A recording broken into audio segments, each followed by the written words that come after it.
Shalom. Puji nama Tuhan, pagi hari ini kita mau datang pada Tuhan, kita mau bersyukur, kita mau satukan hati kita mau datang kepada Tuhan. Bapa yang baik, Bapa yang bermata dalam kerajaan surga, kami ucap syukur bahwa hari ini Tuhan masih berikan kami kesempatan untuk Tuhan boleh datang pada Tuhan. Kami bawa hidup kami bawa seluruh hari kami Tuhan, kami boleh mengucap syukur buat kebaikan kemurahan-Mu dalam hidup kami. Kami rindu Tuhan untuk memuji dan memuliakan nama-Mu. Tuhan tolong kami selalu urapi setiap kami semua ya Tuhan. Kami rindu Tuhan memuliakan nama Tuhan. Serahkan doa kami Bapa. Hanya di dalam nama Tuhan Yesus kami berdoa dan bersyukur. Semua katakan amin. Puji nama Tuhan, pagi hari ini kita mau datang pada Tuhan, kita mau menyanyikan bahwa Tuhan adalah sumber kekuatan dalam hidup kita. Amin. Tuhan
Tuhan urapi Bapa, sehingga apapun yang disampaikan itu Tuhan berasal dari Engkau. Dan kami siap menerima firman Tuhan. Hanya di dalam nama Tuhan Yesus kami berdoa dan bersyukur.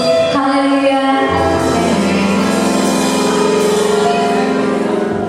Puji Tuhan, Shalom. Sebelum bersama-sama kita mendengarkan firman Tuhan, mari kita akan berdoa terlebih dahulu. Bapa yang bersemayam dalam kerajaan sorga, Tuhan yang kami kenal dan kami sembah di dalam Yesus Kristus, Juru Selamat kami. Kami bersyukur kalau pada kesempatan ini boleh kembali mendengar firman-Mu. Mari Bapa, Engkau urapi hamba-Mu dengan kuasa-Mu yang dari sorga, kuasa Roh Kudus. Demikian juga kami seluruh jemaat-Mu. Engkau urapi dengan Roh Kudus-Mu supaya setiap kami yang mengikuti acara ibadah ini mendengarkan firman Tuhan ini diberkati oleh Tuhan. Kami percaya Tuhan mendengar doa kami, dalam nama Tuhan Yesus kami berdoa. Amin. Puji Tuhan, Shalom. Saudara yang dikasihi Tuhan, pada kesempatan ini mari kita akan bersama-sama lagi merenungkan kebenaran firman Tuhan, yang kali ini saya beri tema Jangan Berhenti. Nah, renungan yang saya beri tema Jangan Berhenti ini, nanti kita akan baca bersama dari kitab Kejadian pasal 19 pada ayat yang ke-17, yang mana ayat ini punya latar belakang bahwa kota Sodom dan Gomora itu akan dihancurkan oleh Tuhan. Akan diturunkan api dari langit untuk membakar kota itu. Nah, kemudian malaikat Tuhan memerintahkan kepada Lot sekeluarga yang masih ada tinggal di kota itu, ya, dan ini adalah hasil dari permohonan Abraham untuk Lot yang memohon supaya Lot dan keluarganya diselamatkan. Nah, saudara yang dikasihi Tuhan, kalau seandainya kisah ini atau kejadian ini terjadi pada kehidupan kita, apa respon kita? Apa sikap kita? Apakah kita mau mentaati kata-kata yang diucapkan oleh malaikat atau perintah yang diberikan oleh malaikat Tuhan itu? Atau kita nyantai-nyantai karena kita berpikir,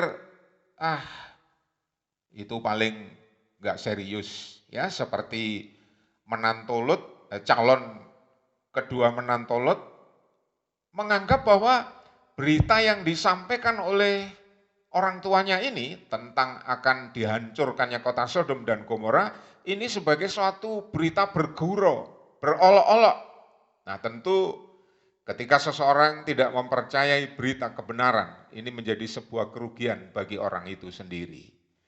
Bapak Ibu, saudara yang dikasihi Tuhan, itu sebabnya untuk mengingat renungan ini, mari kita bersama-sama waspada dengan kehidupan ini, kita waspada terhadap kehidupan rohani kita, dan ketika kita mendapat perintah Tuhan untuk dilakukan, mari kita segera melakukannya demi keselamatan kita dan jangan pernah berhenti.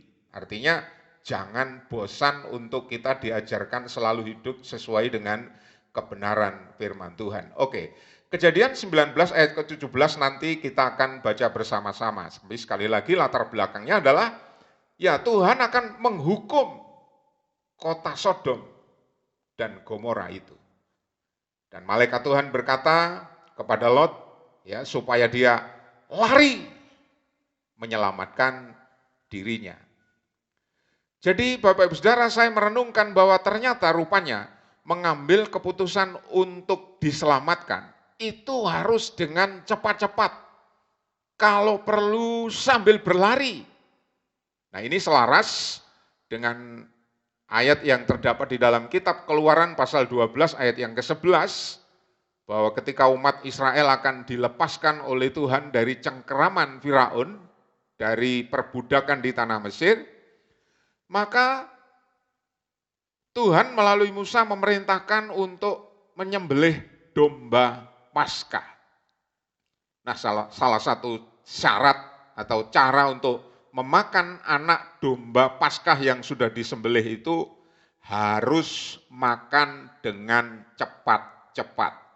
Nah, kita semua tahu bahwa domba Paskah adalah gambaran daripada pengorbanan Yesus Kristus di atas kayu salib.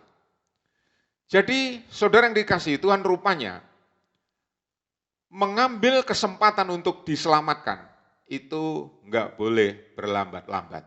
Ketika saudara mendengar berita ini dan Anda ingin diselamatkan, maka saat ini jugalah ambil keputusan untuk diselamatkan. Jangan ditunda.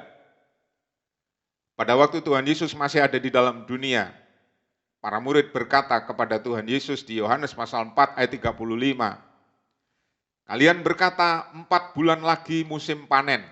Nah, perhatikan apa kata Tuhan Yesus. Tetapi aku berkata kepadamu, pandanglah ladang yang sudah menguning dan siap untuk dituai. Jadi rupanya memang manusia itu punya ciri untuk menunda. Ya, sama seperti kalau kita mundur lagi kepada kisah Lot sekeluarga, ketika diperintahkan lari cepat, siapapun yang ada di dalam rumah ini cepat lari, karena dosa kota Sodom ini sudah naik ke hadapan Tuhan dan kota ini akan dihukum. Ya, mereka berlambat-lambat, ya, ngomong sama menantunya nggak digubris. Akhirnya malaikat itu sendiri yang memegang ya tangan Lot dan anaknya dan istrinya dan membawa dia keluar. Ya, dipesankan untuk lari. Nanti kita akan baca bersama ayatnya. Nah, jadi Bapak Ibu Saudara sekalian, kita punya pelajaran untuk kita melakukan sesuatu itu dengan cepat. Lebih-lebih yang ada hubungannya dengan keselamatan jiwa. Ya, tadi sudah kita baca bersama Yohanes pasal 4 ayat 35. Para murid berkata, 4 bulan lagi. Tapi Yesus berkata, ladang sudah menguning dan siap untuk dituai. Jadi manusia rupanya punya ciri untuk menunda pekerjaannya. Saudara yang dikasihi Tuhan, jika bisa dikerjakan sekarang, jangan katakan nanti. Ya, salah satu tip kegagalan adalah penundaan adalah sebuah kegagalan. Jadi kata-kata bijak tentang sebuah kesuksesan yaitu jangan menunda suatu pekerjaan yang bisa dikerjakan. Kenapa? Karena penundaan adalah sebuah kegagalan. Coba kita katakan bersama supaya kita ingat dan kita tidak menunda-nunda lagi ya sesuatu yang sangat penting. Katakan bersama, penundaan adalah kegagalan. 2, 3. Penundaan adalah kegagalan. Nah, kami mempunyai family, salah satu om dari keponakan kami itu dijuluki Pak Dengko. Nah, kenapa dijuluki Pak Dengko?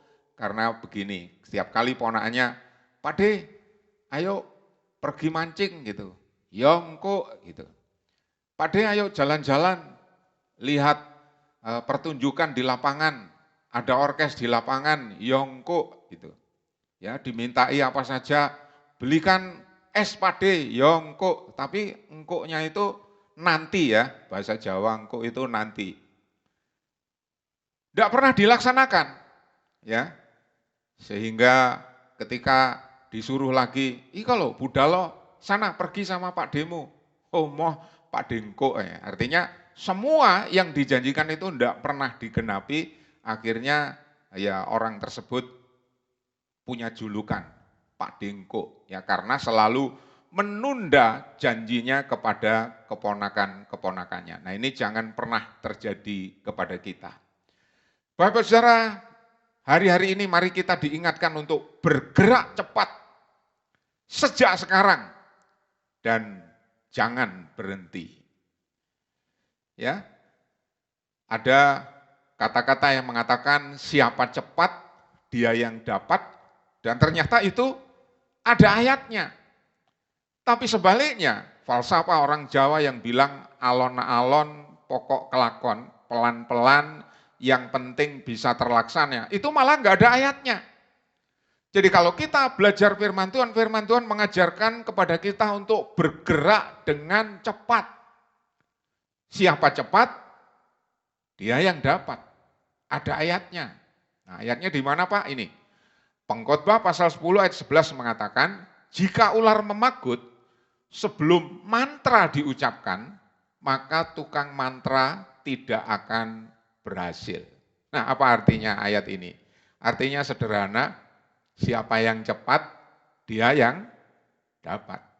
Ya, bagaimana mungkin ular sudah menggigit, ular sudah memagut, mantra baru diucapkan, mantra baru dibaca, telat, nggak ada faedahnya. Ya, nah, berapa kali kita sering mengalami keadaan seperti ini? Dan bukankah ini hal yang sangat merugikan? Itu sebabnya melalui renungan ini, mari kita akan bersama-sama belajar mengambil keputusan untuk hal-hal yang saya anggap sangat penting. Ya, jadi berikut mari kita akan pelajari 3 hal, dan 3 hal ini saya sebutkan sebagai 3 keputusan yang harus diambil secara cepat. Apa itu? Yang pertama jelas, mundur lagi saya, demi keselamatan jiwa. Yang kedua, demi kesehatan kita. Dan kemudian yang ketiga, demi perekonomian kita. Jadi 3 keputusan ini kalau boleh saya singkat, saya tambah dengan 3D ya. Jadi D pertama demi keselamatan jiwa, D yang kedua itu demi kesehatan, D yang ketiga itu demi perekonomian. Nah, coba kita renungkan, bukankah 3 hal ini semuanya penting? Ya. Kalau kita tahu 3 hal ini semuanya penting, mari kita akan renungkan. Yang pertama, tentang keselamatan jiwa. Begitu pedulinya Tuhan atas keluarga Lot, maka dia memerintahkan kepada Lot, istri dan anaknya dalam Kejadian pasal 19 ayat yang ke-17, ya. Saya menggunakan terjemahan lain, tapi saya akan mencoba menerjemahkan sendiri dalam bahasa Indonesia yang kurang lebih demikian. Kata malaikat, lari untuk hidupmu, jangan menoleh ke belakang, dan jangan berhenti di lembah. Lari ke gunung, kalau kamu tidak mau mati, atau demi hidupmu, supaya kamu selamat, supaya kamu tidak terbunuh. Ya. Jadi ini pesan Tuhan yang penting untuk Lot sekeluarga demi keselamatan jiwanya. Ya, mereka berlambat-lambat, akhirnya digeret tangan mereka oleh malaikat, tetapi kita tahu dalam kisah ini kalau membaca Kejadian pasal 19 itu, istri Lot akhirnya melanggar dan ada monumennya sampai hari ini, dia menjadi tiang garam. Nah, saudara sekalian, rupanya mengambil kesempatan untuk diselamatkan itu harus secara cepat. Harus buru-buru. Ya. Kitab Keluaran bicara tentang makan Paskah itu memakannya harus buru-buru. Artinya nggak boleh berlambat-lambat, nggak boleh nyantai aja lah, nggak boleh cepat-cepat. Nah, hal ini selaras dengan apa yang ditulis oleh surat Roma pasal 13 ayat 11 yang mengatakan, saatnya telah tiba bagi kamu untuk bangun dari tidur. Sebab sekarang keselamatan sudah lebih dekat bagi kita daripada waktu kita menjadi percaya. Nah, saudara sekalian, jadi sekali lagi di bagian pertama kita diingatkan untuk sesuatu yang penting, bahwa mengambil keputusan untuk diselamatkan itu harus lari, harus cepat-cepat, tidak boleh berlambat-lambat, apalagi berhenti. Ya, dan berhentinya di lembah lagi. Satu tempat yang banyak air, yang menyenangkan, nggak boleh berhenti. Nanti kalau berhenti, nggak mau jalan lagi. Saudara sekalian, mari kita renungkan, ya, Malaikat mengatakan jangan berhenti di lembah. Kenapa? Saya merenungkan ternyata lembah itu bicara tentang zona yang nyaman.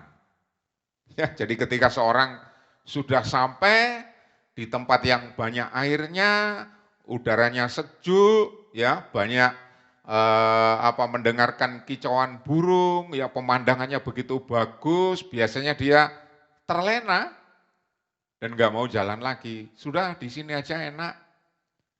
Saudara sekalian, dan itu tidak diajarkan melalui renungan ini. Jangan berhenti di zona nyaman.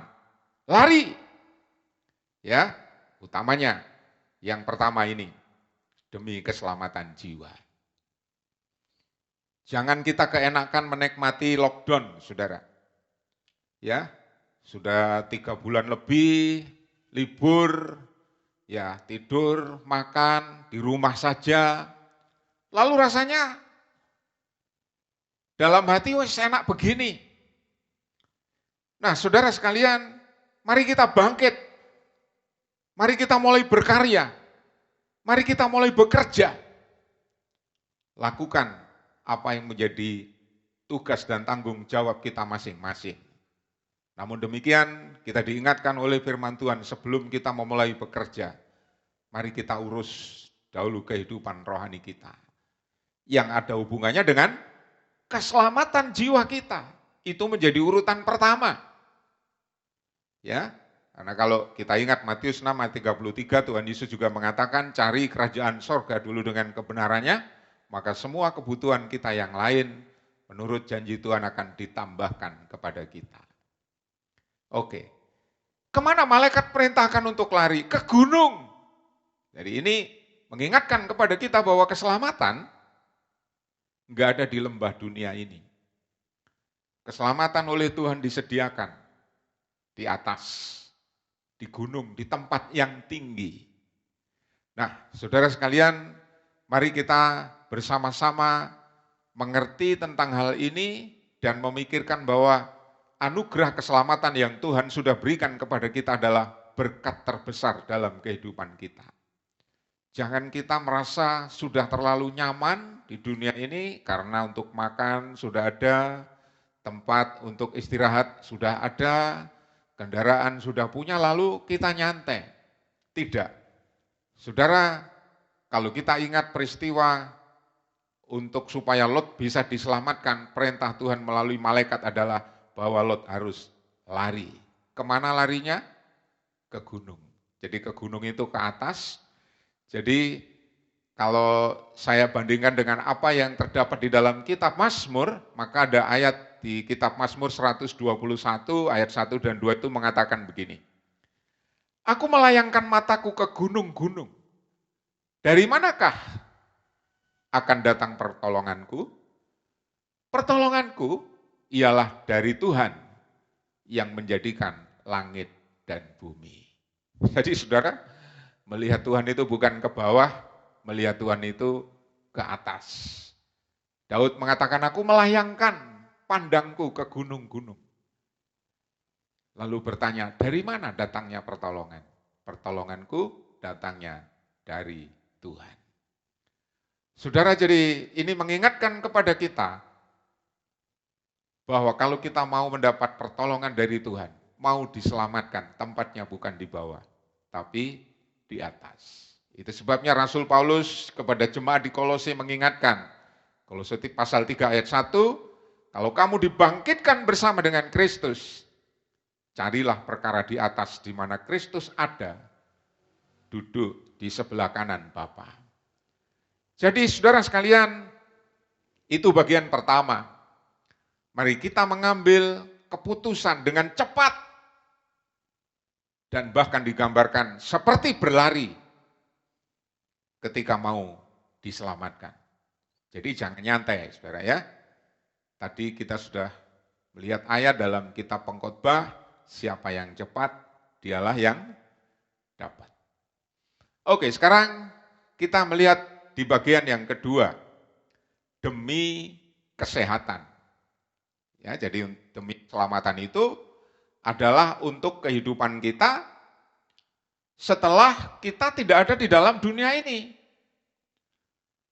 Tapi saya percaya bahwa kita semua setuju, selama Tuhan memberi kepada kita kesempatan untuk di dunia ini, kita harus sehat. Kita harus hidup sehat. Itu sebabnya demi kesehatan ini saya tempatkan pada bagian yang kedua, bahwa demi sehat kita juga harus mengambil keputusan secara cepat. Saudara, sudah sakit berhari-hari baru ke dokter. Ya. Di sini ada mantri yang suka ngobati dan wah, kadang-kadang kalau ngomong itu, ya sekarang udah pensiun, orang yang datang itu bisa tersinggung, ya, apalagi sudah datangnya itu lambat, ya, orangnya akan ngomong, loh, sudah seperti ini kok baru dibawa ke sini, kok enggak di rumah aja biar mati sekalian gitu.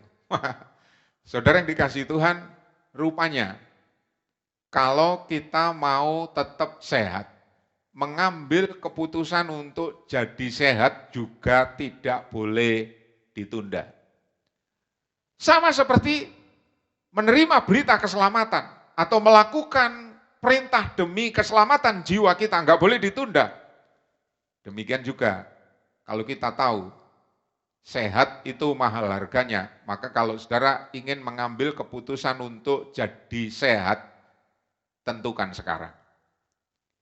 Ya, satu saat saya punya teman di Banyuwangi yang ada tumor di perutnya, dan penyakit tumor itu besarnya sudah sebesar kaleng kaleng minuman itu, ya, ada di perutnya. Dan dia harus dibawa ke Singapura, waktu itu di Indonesia belum secanggih sekarang. Dan dia cerita kepada saya, habis mobil Kijang baru, satu, yaitu ukurannya dia. Wah, mobil satu habis. Lalu dia menyarankan kepada saya dan memberi kata-kata yang saya ingat sampai hari ini, kalau diberi sehat, bersyukurlah, ternyata sehat itu, sebab sehat itu mahal harganya. Nah, saudara sekalian, demi kesehatan yang ada hubungannya dengan kondisi kita hari-hari ini, mari kita ingat, ya, jumlah tertular virus corona masih terus meningkat. Jangan anggap new normal ini sebagai keadaan yang sudah normal, lalu kita sembrono. Salah satu teman seangkatan saya, ketika saya sekolah Alkitab di Lawang tahun 80, ya, diizinkan oleh Tuhan mengalami ini. Ada fotonya, tiba-tiba sudah dibantu dengan alat pernapasan, lalu ditanya oleh teman, kenapa Pak? Ya, saya rupanya kena corona.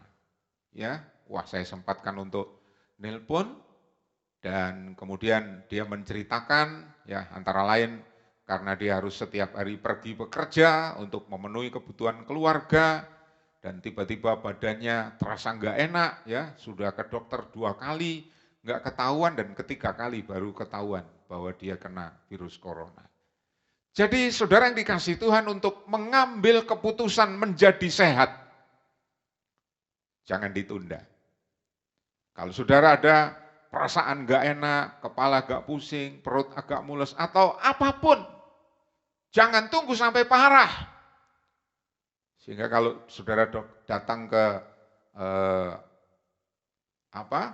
mantri kesehatan atau ke puskesmas, dan kebetulan mungkin orangnya suka guyon, akan mengatakan seperti tadi, loh, sudah seperti ini baru dibawa ke sini, kok enggak ditunggu mati sekalian, kan enggak enak, saudara, ya. Nah, makanya demi kesehatan ini, mari kita putuskan sekarang, bukan hanya iman yang perlu ditingkatkan, tapi imun juga. Dan kalau saudara mau, ambil keputusan sekarang, cepat, dan jangan pernah berhenti melakukannya kalau mau sehat. Anjuran dari seorang pakar virus Indonesia, saya masih ingat, banyak-banyaklah mengkonsumsi vitamin C dan vitamin E. Sudah waktunya kita makan dan minum, jangan asal yang enak, ya, tapi pikirkan juga apa dampaknya itu bagi kesehatan. Nah, mulailah berolahraga. Saya pernah membaca sebuah artikel yang mengatakan begini, jalan kaki, lalu ada tandanya, ada tanda-tandanya besar gitu, keterangannya kecil di bawahnya. Jalan kaki, keterangannya kecil di bawah, satu kalimat, kapanpun Anda memulai akan berdampak sehat. Nah, kenapa kita tidak mau memulai? Dan jangan ditunda. Wah, saya jalan sudah nggak mampu, Pak, kaki berat.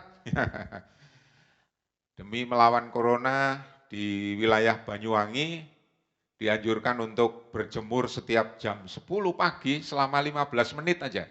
Berjemur. Kalau laki-laki buka baju, nggak masalah. Ya. Nah, saudara, yang keempat, istirahat yang cukup. Sebab ketika kita bisa beristirahat dengan cukup, maka metabolisme tubuh pemulihan akan terjadi secara alami. Jadi jangan bangga kalau sudah berhari-hari nggak bisa tidur. Oh, aku setelung dino gak turu, gak popo. Nah, jangan bangga. Ya, tensi saudara bisa naik dan itu bahaya. Pendiri Gereja Bethel Tabernakel Bapak Pendeta Dr. Gersom Sutopo yang diberi umur sampai 102 tahun mengingatkan kepada kami anak didiknya untuk membagi waktu menjadi 3 bagian. Jadi kalau 24 jam dibagi 3 berarti menjadi 8 ya. 8 kali 3 24. Lalu dia mengatakan gunakan 8 jam untuk istirahat. Gunakan 8 jam untuk bekerja. Gunakan 8 jam untuk mempersiapkan dirimu menghadap Tuhan, artinya memperbaiki kondisi kehidupan rohani kita. Nah, kalau itu bisa dilaksanakan, tentu hal yang luar biasa. Oke, kita akan belajar yang ketiga, yaitu demi perekonomian. Ya. Nah, demi perekonomian rupanya juga kita nggak boleh enak-enak. Jangan situasi lockdown ini membuat kita jadi keenaan, tinggal di rumah nggak melakukan apa-apa. Ya, semua sudah habis pun kita tetap nyantai. Jangan. Ambil keputusan sekarang. Lari, lakukan dengan cepat, cari celah, manfaatkan peluang. Ada kata-kata bijak mengatakan kesempatan tidak selalu bisa terulang 2 kali. Ya, kesempatan tidak selalu bisa terulang 2 kali. Jadi ketika saudara mendapat kesempatan dan saudara melihat, mempelajari sepintas, wah ini bagus, ambil. Kenapa tidak? Jangan takut gagal. Saudara, ketika seorang mau melangkah takut, mau mengerjakan ini takut, mengerjakan itu takut, ya, apakah bisa berhasil atau tidak, ya dia nggak akan mengerjakan apa-apa, hidupnya hanya dipenuhi ketakutan aja. Ya, kalau saudara mau berhasil, jangan takut gagal. Ada kata-kata bijak lagi mengatakan bahwa kegagalan itu sudah dekat dengan keberhasilan. Coba dan coba lagi. Saya masih ingat kalimat yang mengatakan bisa itu karena biasa. Ya, semakin saudara biasa mengerjakannya, pasti saudara akan semakin bisa. Nah, ayat untuk mengambil keputusan melakukan suatu pekerjaan dengan cepat atau memperbaiki demi perekonomian ini. Yang ketiga itu D, demi perekonomian. Ayatnya dalam Pengkhotbah pasal 9 ayat 10 yang mengatakan, segala sesuatu yang dijumpai tanganmu untuk dikerjakan, kerjakanlah itu dengan sekuat tenaga. Luar biasa ayat ini. Segala sesuatu. Jadi apa? Ya pasti ini sesuai dengan profesi Anda masing-masing. Nah, khususnya tentunya yang bisa kita kerjakan. Segala sesuatu yang dijumpai tanganmu, artinya yang dekat dengan tangan kita, yang bisa dikerjakan. Perhatikan Alkitab mengatakan, kerjakan itu dengan sekuat tenaga. Jadi kalau mau berhasil, ya itu, ya. Saudara, tiba-tiba saya berpikir begini, apa yang hari-hari ini ada di tangan kita? Apa yang hari-hari ini di tangan umat manusia di seluruh Indonesia, di seluruh dunia bahkan mungkin? Ya, saya melihat anak-anak umur 6-7 tahun sudah pegang handphone, sudah pegang tablet. Nah, saudara, kalau ini saya kaitkan dengan firman Tuhan, bisakah ini diaplikasikan bahwa hari-hari ini yang dekat dengan kita, alat komunikasi itu, HP itu? Nah coba, saudara pernah berpikir enggak bagaimana caranya dengan HP ini saudara bisa dapat penghasilan? Kalau belum, pikirkan mulai hari ini. Dan kalau saudara kemudian mendapat petunjuk, oh iya, bekerja di rumah saja, bagaimana caranya menggunakan HP? Pasti ada. Nah, kenapa tidak? Daripada kita cari pekerjaan bingung kemana-mana, manfaatkan ada di tangan Anda. Yang di tangan kita tentu juga bukan hanya HP, tapi maksudnya adalah apa yang Anda kuasai, apa yang bisa Anda kerjakan dengan tangan Anda itu apa? Kalau Anda mendapat komen bagus dari teman-teman Anda bahwa Anda itu pintar masak karena setiap kali mencicipi masakan Anda dia selalu berkata begini, wah enak pinter kamu masak. Nah, kenapa Anda tidak masak dan kemudian yang bisa menghasilkan uang? Ya, bukan hanya dimakan sendiri, ini sekali lagi demi perekonomian. Ya, jangan masak-masak sendiri terus dipamer-pamerkan dengan bilang, ayo makan, ini enak loh, masakanku sendiri loh. Kalau nggak ada orang komen, jangan tukang masak komen masaknya sendiri. Ya, wah ini nggak benar memuji diri sendiri. Saudara sekalian, untuk mencoba, tidak ada kata terlambat untuk memulai sebuah usaha. Ya, kapan, jam berapa, hari apa, jangan tanyakan lagi. Ya, kapan saya harus bekerja, jam berapa saya harus bekerja, hari apa saya harus bekerja, jangan tanyakan lagi. Stop, mulai sekarang, kerjakanlah. Saudara sekalian,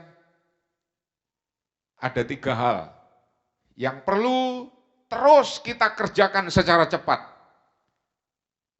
Yang pertama, demi keselamatan jiwa kita, nggak boleh ditunda. Karena Tuhan memanggil kita kapan kita nggak ada yang tahu. Jadi nomor 1 yang harus kita persiapkan setiap hari dan kita geluti setiap hari, harus kita lakukan setiap hari dengan semangat seperti orang lari dan tidak berhenti, adalah demi keselamatan jiwa kita. Nomor 2, karena kita masih ingin hidup di dunia ini, maka pikirkan, diberi umur panjang itu bagus, asal sehat. Makanya ambil keputusan untuk yang kedua yang harus kita kerjakan setiap hari dan tidak boleh ditunda dan harus cepat dilakukan. Kalau perlu sekarang pulang dari gereja ini, selesai melihat artikel ini, lakukan demi kesehatanmu. Kalau saudara sedang terpuruk dalam perekonomian atau ingin memperbaiki kondisi perekonomian, juga jangan ditunda. Ya, karena kalau saudara punya tubuh sehat, lalu uang nggak punya, pengen pergi ke sana nggak bisa, nggak punya duit, kepingin beli apa, nggak bisa, nggak punya duit, wah susah. Makanya mari kita bersama-sama juga perbaiki perekonomian kita. 3 hal yang harus kita kerjakan dengan cepat dan tidak boleh ditunda, saya ulangi sekali lagi. Pertama, demi keselamatan jiwa. Yang kedua, demi kesehatan kita. Yang ketiga, demi perekonomian kita. Kerjakan cepat sekarang dan jangan berhenti. Amin. Mari kita akan berdoa. Bapa yang bersemayam dalam kerajaan sorga, Tuhan yang kami kenal dan kami sembah di dalam Yesus Kristus, Juru Selamat kami. Kami bersyukur mendapat kesempatan untuk kembali mendengar firman Tuhan yang mengingatkan kepada kami, supaya kami selalu bergerak cepat, mengambil keputusan dengan cepat, khususnya untuk keselamatan jiwa kami, untuk kesehatan tubuh kami, dan untuk perekonomian yang jadi kebutuhan kami sehari-hari. Materaikan firman-Mu ini dalam setiap kehidupan kami, supaya setelah kami mendengar ini, kami benar-benar bisa mengeterapkan di dalam setiap kehidupan kami, dan setiap kami diberkati Tuhan melalui renungan ini. Terima kasih Bapa, kami percaya berkat-Mu selalu Engkau limpahkan kepada kami orang percaya. Dan pada kesempatan yang luar biasa ini kami juga teringat kepada bangsa dan negara kami. Kami serahkan Bapak Presiden, Wakil Presiden, para Menteri, Gubernur, Bupati, Camat, Kepala Desa, RT, RW lingkungan kami mohonkan berkat Tuhan. Damai sejahtera, sukacita limpahkan kepada mereka. Hikmat akal budi dari sorga Engkau berikan kepada mereka. Kami juga diberi kesempatan untuk memberi persembahan. Berkati setiap persembahan yang akan kami berikan, supaya berguna bagi hormat dan kemuliaan Tuhan. Terima kasih Bapa, kami yang mendengar renungan ini, kami yang mengikuti acara ibadah ini, kami percaya akan pulang dengan damai sejahtera sukacita, berkat Tuhan yang berlimpah-limpah atas kehidupan kami. Bapak Ibu, saudara yang dikasihi Tuhan, biarlah kiranya kasih karunia Tuhan, berkat Tuhan yang berlimpah, baik secara jasmani maupun rohani, menyertai menjadi bagian kita mulai saat ini, sampai Maranatha Tuhan Yesus datang kedua kali, menjemput kita di awan-awan yang permai. Semua kita yang diberkati Tuhan bersama katakan, amin. Puji Tuhan, sampai di sini renungan yang bisa saya sampaikan. Tuhan Yesus memberkati.